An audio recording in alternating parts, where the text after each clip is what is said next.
Weissman and Mike Langser. All right, welcome back to another episode of Mastering Mitzvahs. This is episode 162. Dylan, we're getting a little bit better right now as we're diving back into the season. I'm recording a little bit more regularly. Mike, it's great because we are now turning the page on the summer. Labor Day is this weekend, turning the page on the summer, and which means it's time for our mitzvah season. And I personally love the fall mitzvah season because it's typically a fresh start. This is when you see a lot of the new bar and bat mitzvah kids come through, and it's kind of like a re-energizing for us. I know we do it, every single weekend, but it's re-energizing for us. I'll give you another thing, another piece that really just like sets me up for success personally is that all the pumpkin spice stuff comes out. And I am a pumpkin spice. I wanted to say girly, but I'm a pumpkin spice. I like pumpkin spice. And it's one of those like fall seasonal things that just make me excited that coincides with the new fresh mitzvah. I'm just going to say it's still August. Please don't rush it. It's still boat season for me. So before we dive off in the wrong tangents here too deeply, let's introduce our guest today, who I'm super excited to have back. She was on, I believe, one episode many moons ago. So Brynne Magaziner, how are you? Hi, I'm good. Happy to be here. Thanks. Nice. We've got a lot of fun stuff to talk about, but before we dive deep into the topic today, which is going to be DIY mitzvahs, can you just give everybody a little background on who you are and what your company Pop Culture Pop Color is? Oh, wait. So I think it's really cool how we know Brynne, because I think that a lot of families who are in the thick of bar and bat mitzvah planning don't realize how big the bar and bat mitzvah community is. So there's a Facebook support group for vendors across the country. And that's where we know Brynne from, is just like a bunch of bar and bat mitzvah professionals coming together and to support each other with different trends and tricks and solutions. And maybe there's like destination events that need to be taken care of personally. And that's how we know Brynne. So I think it's just one of those things that you don't even realize how big this industry is when you're coming at it from a one-off standpoint where, hey, it's just for my kid this time, or I have two kids and then I'm done with this thing. Like, this is our life. And just like, other industries have support groups, this is ours. And that's how we know Brynne.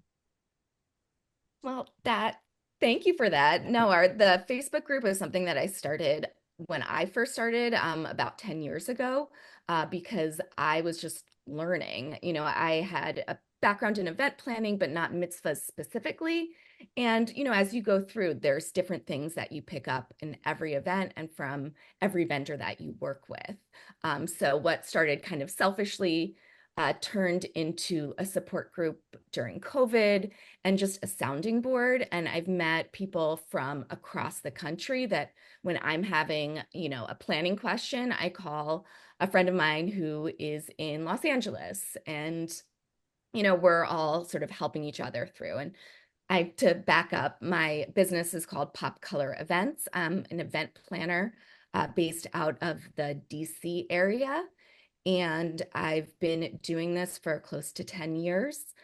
And I just love the planning and the logistics and just having it all come together on the day to have just a special moment for a family and just the joy and the pride that you feel. I actually am a mitzvah mom. My oldest son's mitzvah is in 2027.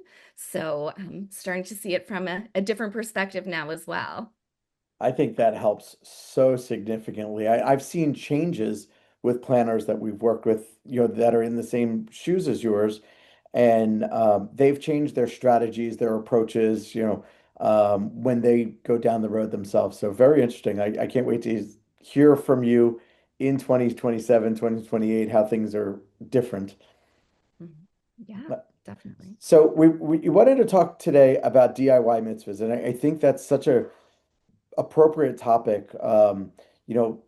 There's so many different levels of DIY, and let's dive into, why a client might want to DIY an event and where they should or shouldn't um, attempt to make these, approaches. So, you know, let's maybe role play for a quick second, Bryn. Let's pretend that, I'm a mitzvah dad, and I called you and said, I don't understand why I should hire a planner. I'm creative. I kind of want to do some of this myself. Like, let's take the conversation in that direction. What would you say? Ultimately, I would steer that person towards my month of package. And I would say something along the lines of like, yes, you can do all the planning yourself, but on the day of your event, you don't want to have to worry about any of those details and you want to be able to enjoy your guests. Um, my month of package is kind of the wrapping up the details to make sure that there haven't been any mistakes and to make sure that there aren't any glaring omissions and kind of having the right resources throughout your planning process. You can do it yourself with a little bit of time. Certainly having a planner cuts that learning in half and you can utilize their resources and experience to save yourself time and sometimes save money. Sometimes you can save money by doing it yourself. It just really depends. Interesting. I think it would be appropriate to almost break the elements of a mitzvah down and discuss when somebody might want to DIY decor versus montage creation versus their own invitations. Dylan, should we go down this road here? Well, I mean, I think that that's a good way of going at it, but I think that the important like overarching concept here is, bar and bat mitzvahs have become very expensive to plan, and slighting the bar and bat mitzvah kid because of financial constraints in one way or another is never the goal of us as vendors, right? So DIYing could be a way to help you save a couple dollars. And with that comes some added stress. And I think that's where Brynne comes in and gives her expertise of what makes sense to DIY and what doesn't. So if you want to go down the list of the different services that vendors offer and then where you think it might make the most sense to do it, I think that's a great practice. And I think that our listeners will get a lot of value out of it. Okay, so Bryn, none of this podcast is ever rehearsed or scripted. As you see, we're Really? we're we're I mean, very I've on the listened, cuff. I know. Um, let's do that, and let's do this in chronological order. The very first thing a family does after they get a date is like, hey, we got to find a venue, Well, I and think even before that, I think a lot of people come in and say, okay, I have my date. Like, now what am I supposed to do? mhm. Having this big party. Maybe I haven't thrown a big party since my wedding, which was probably more than 13 years ago. Maybe I haven't attended a bar or bat mitzvah. The last one I attended was in the 90s. Are they still doing all of the same things? And I think the first step is to sort of educate yourself just in general. I've created a bunch of different resources that are for sale on my website in my DIY shop. And the first one is called I Have My Date, Now What? And basically, it's an overview of what is happening now in the 2020s for mitzvahs. Um, and again, selfishly, it's something that I created because as my friends and I are going through this, everyone comes to me with questions like, what are we supposed to do? So I did a webinar for a bunch of friends and I recorded it. And, then I had other people who couldn't join for the webinar saying, I wasn't able to join. Can you send me something? So I just put it out there as a resource. Yeah, Um, I'm on your website right now, popcolorevents.com. So we want people to find that. That is awesome. And I'm glad you stopped me. Please be comfortable to do that. Because I was going to say the first thing to do is figure out a venue, but as you know paused me properly, I actually thought you were then going to say come up with a budget. So And that is absolutely the next step, along with a tentative guest list. And those are things that, a planner can help you make a budget, but it's something that you can do yourself with budgeting spreadsheet. And that's another resource in my DIY shop, in our sort of starter pack. But the starting things that you need to decide are your general budget, how you're going to allocate that. And I have advice for how to do that and how many guests, because you guys know the number of guests is the biggest driver of your costs, because things increase exponentially as your guests increase, your guest number. yeah. Um, So do you think a family can DIY a budget? Now, of course, every family kind of knows what they want to spend. But how realistic is that coming from no background in the industry?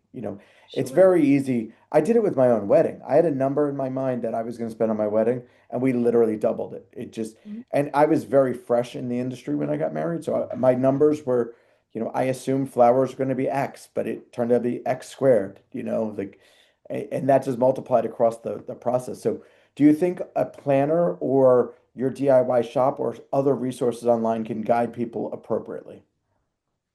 I think it can give you some of the building blocks to be able to create something. Ultimately, like you have to pick the number that you're most comfortable with. And if you're calling and you're talking to different vendors and you're not finding vendors that are in your price point, that's a clue that you either need to increase your budget, you need to choose to DIY some other piece, or you need to reallocate or rethink your party, right? Mitzvahs have become a lot more expensive as labor costs have become more expensive. And as, there's just increases in everything across the board from food to materials. So just because, and I say this to my clients too, just because you think something is going to cost a certain number doesn't mean that's actually what it's going to Yeah, cost. yeah. Yeah. We see that a lot with like just families valuing different things. They expect flowers to be a certain amount, and the father of the bat mitzvah girl might think that flowers are this much money, and that ends up butting heads with mom who has the flowers at this much money. And it's just because they have different values of what these things should be valued at, and uh it becomes a very challenging part of this budgeting process is coming to the realization of what things cost and what you're willing to pay for those things could be very, very different. And I think there are some conversations that you need to have with your spouse and with your child to get to numbers that feel comfortable for you. And sometimes you have to look really hard to find a vendor that's going to be in your price point. Maybe you're choosing a newer photographer or a photography student, and you're okay with getting something that is not the caliber of someone who's been doing this for decades.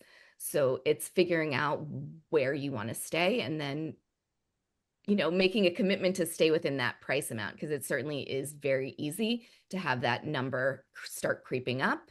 But ultimately, it's your mitzvah. You're the one who's in control of how the money is spent. Yeah. So after we settle on this like shock value of what things may or may not cost, what are some easy, like right off the bat, what are some easy like DIY swaps that someone could make? You mentioned a little bit about like how a photography student might be a good swap, but that's not necessarily DIY. DIY would mean like I'm doing it. So what are some easy swaps in your experience?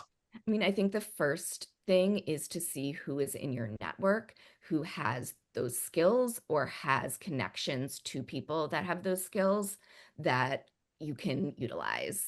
Um, And then I think the next part is to figure out what is most important and prioritize the things that are most important and either remove things or DIY. A lot of times we see DIY decor, we see DIY graphic designs.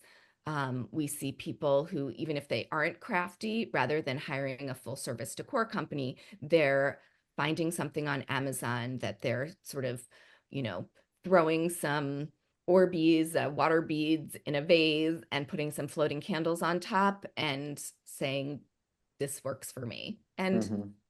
if that's what you want for your decor and you'll find someone who can set it up for you, that's great. You also can spend $20,000 or more on totally transforming a space. So it's having realistic expectations for what you can do at your budget and what your current skill level can do. I mean, I had a mom who, um, it was a candy theme, and she got these foam cake molds basically, and she glued hundreds and hundreds of different pieces of candy on them to make sort of a tiered cake made out of candy. And it looked great, but I'm sure she spent like hours, tens of hours on putting this together for her kid when you're multiplying that centerpiece by 8 or 10 tables. And that might not be how everyone wants to spend their time. I was actually just gonna say DIY doesn't always mean it's free. There's time and effort, and there's learning curve. And we talk about montages often because it's dear to my heart. I make a lot of montages here, and a lot of families want to DIY their own montage, and then 9 out of 10 of those families tell me they regret doing that. They regret uh, literally 20, 25 hours invested into making a montage, and they could have been doing things way more productive with those hours. And those are late night hours. You're sitting there in front of the computer till 3 or 4 in the morning, losing sleep. You're miserable the next day. There's a cost associated with that. Absolutely. And you're bringing up a really good point is that there's like really three things that you can get. You can get time. It's going to take you a lot of time, or you're paying for somebody else, so you have the time back. Um, you're paying a higher cost because someone's doing that thing for you, and the quality of what you're getting, right? If you're hiring a professional, hopefully you're getting a much higher quality than doing it yourself. So you sort of have to choose on those realms, which of those are most important to you. If you're really busy, paying for convenience sometimes is the thing to do. Hmm. Yeah. But if you have the time, you can spend your time um, making or creating those things versus paying someone to do it. You mentioned quickly, if someone's gonna, I think DIY, when I think about it, my brain immediately goes to centerpieces. Mhm. My mom DIY'd both mine and my brothers for our family. And here's what ended up happening. She's super creative, super artsy. She's like definitely that type of person who's going to look at that and say, I can do this.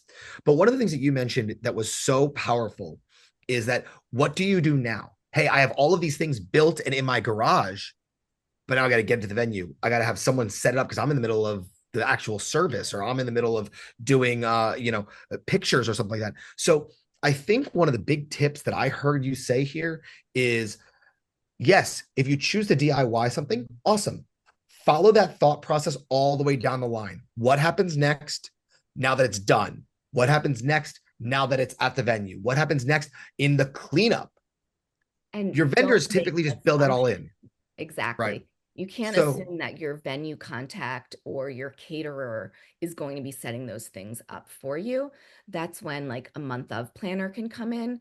Um, we had a whole fight in our Facebook group about day of services and how like you're not like someone is not coming to your event the day of and making it run smoothly. You might be looking for event staff who are coming to set up things the way you tell them to, or someone on like TaskRabbit or something like that that you can count on.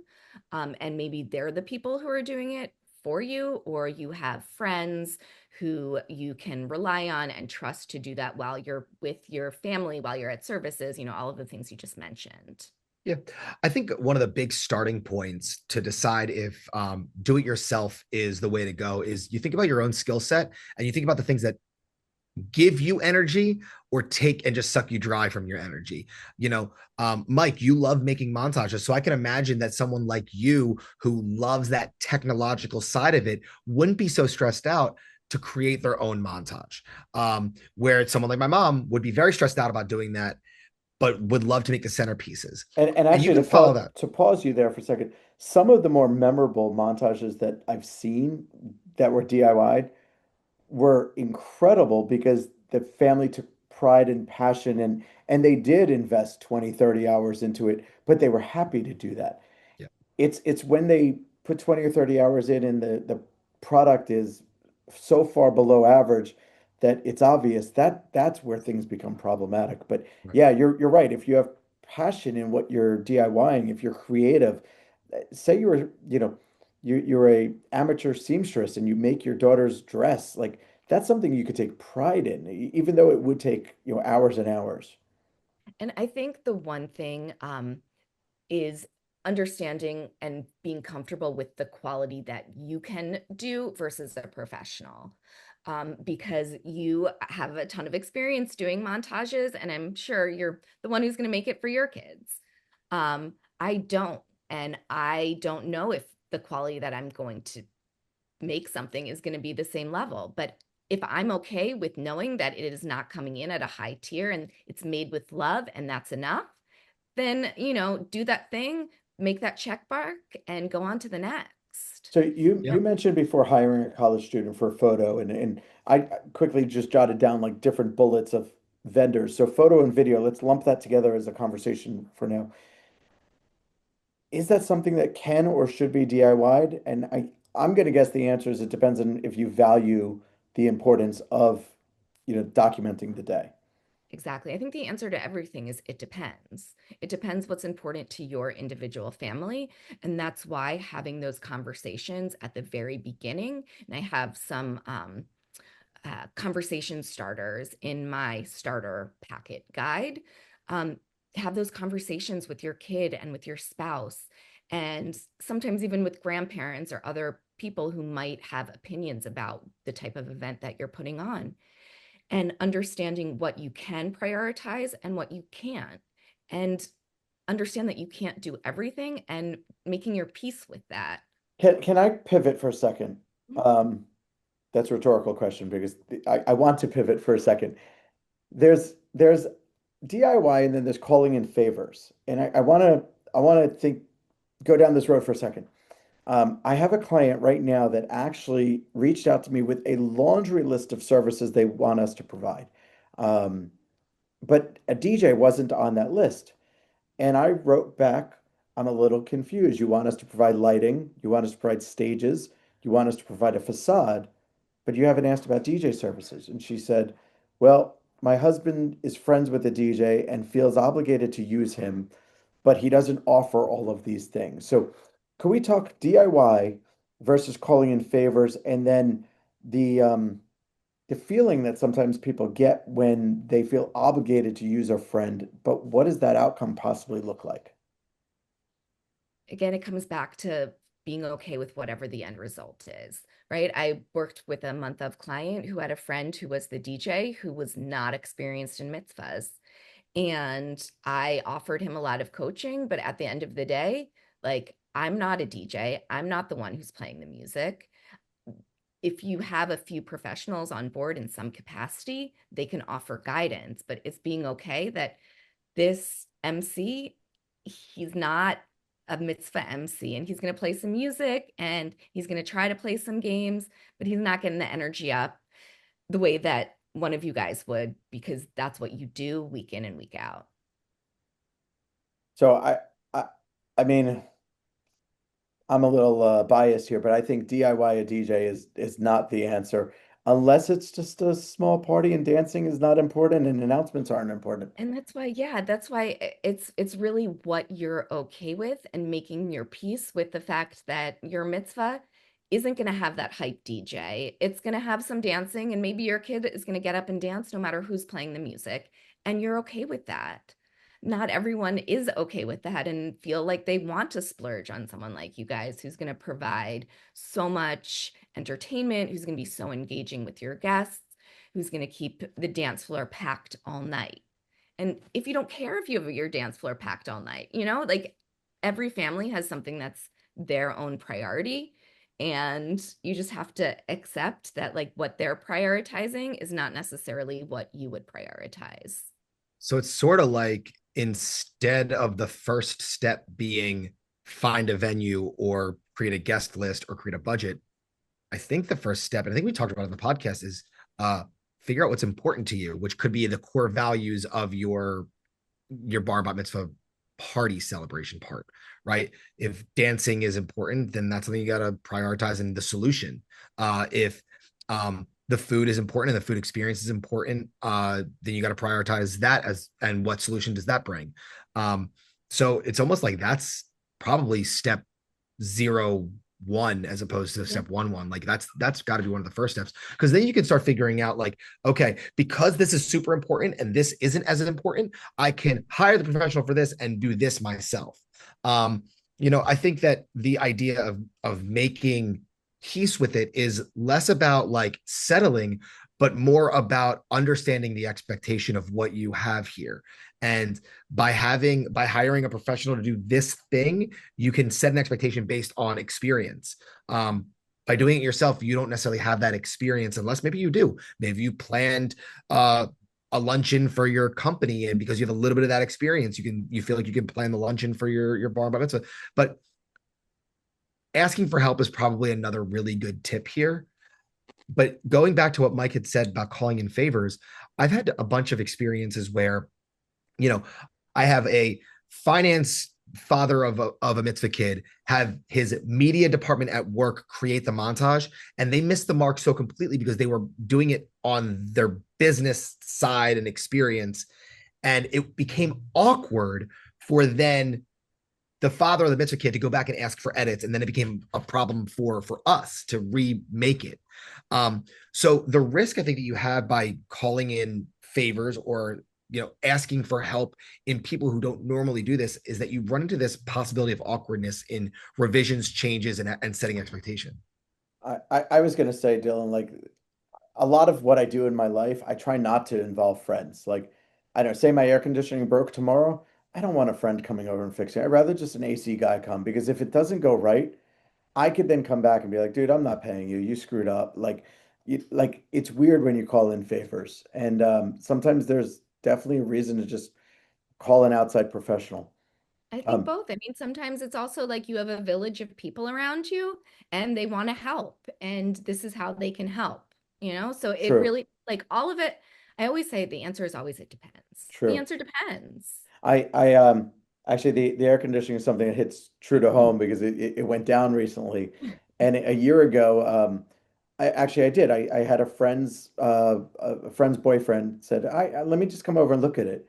And he says, you need a new unit. It's $14,000. And I said, I don't know if I was going to pay a kid. He was a kid, $14,000 to install a new unit. Like, I'm digressing, but the point is applicable here. Like, decide what level of service you're willing to trust with a friend. We're coming close in 30 minutes. The purpose of our podcast is always to provide tips and tricks. We've got a lot of great information here. I want to put you on the spot here and yep, be ready for this.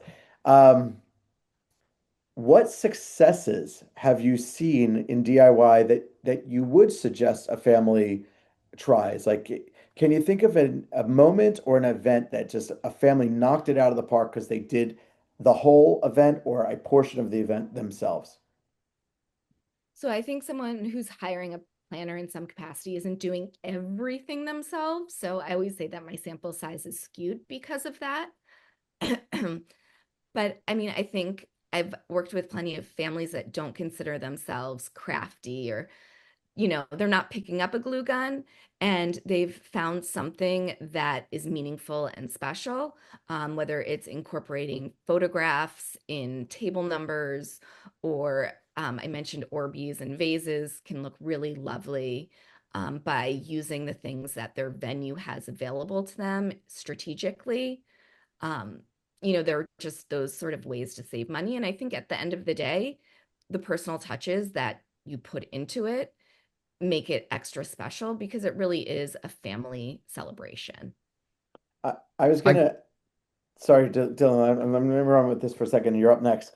I was gonna actually say I could remember certain events where families incorporated their own personal experiences in their decor that an outside planner wouldn't, or outside decorator would not have been able to do. They used pictures of vacation or attire worn on vacation, and they turned that into a centerpiece. And that's something that a third party couldn't have done. It was so authentic. So I think there is something to be said about your success in DIY if you could dig deep into your personal experiences. I got a couple successes going off of that, Mike. I've seen dance themes where all the centerpieces were the different dance uniforms, costumes, Costumes. that they wore throughout the years. I loved that one. Um, I've seen a lot of great DIY for digital savvy people to do Evites and save the dollars on actual printed material. Um, I'm gonna do one for you, Mike. Do you remember this is one of those DIYs that you don't even really think about, but DIYing your like playlist, DIYing your music choices. Oh God, How about I the know where you're family? going. Yeah. Yeah. How about the family that basically timed out every single set and more or less every single song. And we, in a lot of ways rolled our eyes at this thing. Like, you hired us as professionals to do a very specific thing. And what we learned really quickly is that they made choices that were so true to their heart and so true to their family and friends that were going to be there, that we would have never guessed this in all of our years of experience. They DIY'd their basically music selection portion of this thing, and it cost them time and it cost them effort, but it ended up making their celebration so much more them. And I was the entertainer on site, and I watched that thing unfold. It was beautiful. It was so cool. And I would have never gotten that far with that much success had we had to pick all the music ourselves. Great example. It definitely is a great way to personalize things to make them really feel special and unique for your family. And just because you're DIYing one area doesn't mean you have to DIY everything, right? I had a family who wanted to save money, and mom DIY'd half of the centerpieces because the venue offered, glass vases and photos and things like that. And we brought in a decor company who did the other half of the centerpieces and brought some lounge furniture and a few other smaller things. So, I mean, her centerpieces were essentially 50% off because half of them were included with her venue. Are there any other really incredible quick ones that you can remember off the top of your head, like that if you have this skill set, this is a good DIY project for you? I mean, you see in the Facebook groups or Pinterest, people who create elaborate sports things with balls and hot glue guns, and a decor company is creating those things more professionally, but like, if you are skilled, you can do it yourself. I've had a couple of dads actually over the years make kind of directional signs out of wood, and painting directions to things in the party and things that are special to their family. And the level of things that they provided are the same level that I would have expected from a full service decor company. So it really is knowing your skill set and what you are capable of, because you can DIY something that looks professional, or you can DIY something that looks homemade. And if you are okay with it looking homemade, then it's special and wonderful and personal for those reasons. I So remember a travel themed or beach themed party where they must have thought this through years in advance. And each table had sand and shells from a specific island, and they had collected it through the years. Like, they must have brought home a jar of sand from every beach that they attended. And it wasn't the prettiest, but it was so cool because, you were sitting at the Jamaican table and there was Jamaican sand in front of you. Like, that's so there's meaning behind special. it. Yeah, that again, that's something that an outside decorator really can't do. Well, I mean, we talked a lot about decor as a DIY project, and that's kind of where your brain goes. We talked a couple, quick sentences about evites or montages or, the request list. I got another one for you that I've seen recently. The to-go food stations at the end of the events have become very, very popular. That last quick sweet bite or something like that. I remember vividly a sibling of the guest of honor was an aspiring baker and made all of the cookies that were in the to-go station. Now you got to get approval food wise from the venue space, but that is something that was really cool because it was something that they put their touch on. And that's something that you could DIY if you have the baking skill set and the time to do it. Like, it's just those little things that you don't realize would have otherwise had a really big cost by hiring a professional to do it, that you might be able to take the reins on yourself. Really What do you cool. think? Yeah. Okay, so we're coming up on the end of this thing. I think there's lots of great conversation about DIY that we can continue on. And this topic was kind of a byproduct of a couple different responses we've had from previous episodes. So, Brynne, thank you so much for jumping on with this. We're going to link all of your sites in the show notes, but for the listeners, where can we find you, and what are some of the places that we should be looking for your information? Sure. Pop Color Events on Facebook, Instagram, Pinterest. And my website is popcolorevents.com. And that's also where you can find my DIY shop that has some of the resources that we talked about. We also didn't even talk about DIY kiddish luncheons. That's a whole other beast. And I have, and it's something that you can easily take on yourself. And I have a really thorough guide to make sure that you don't forget anything or overlook anything as well. So the DIY shop at popcolorevents.com, where you can find those resources. And thanks for having me. That's great. I'm so glad to have you. I'm going to put you on the spot one last time. Final tip or trick that you would give a listener or a family that, uh, is encountering you for the first time. A money saving one? How about Whatever, anything? yeah, whatever tip or trick you want to give And them. it Like, really comes down to what we talked about before, is figuring out what's most important to your family and your kid and focusing on the important things and leaving the less important things, letting them go. that's so parallel to things that we say all the time. So thank you so much for being a guest here today. This is episode 162 of Mastering Mitzvahs. We got Mike, Dylan, and Brynne Magaziner from Arlington, Virginia. Thanks for joining us. Thanks Mitzvahs. for having me. From New Jersey's own explosive entertainment. Explosive entertainment.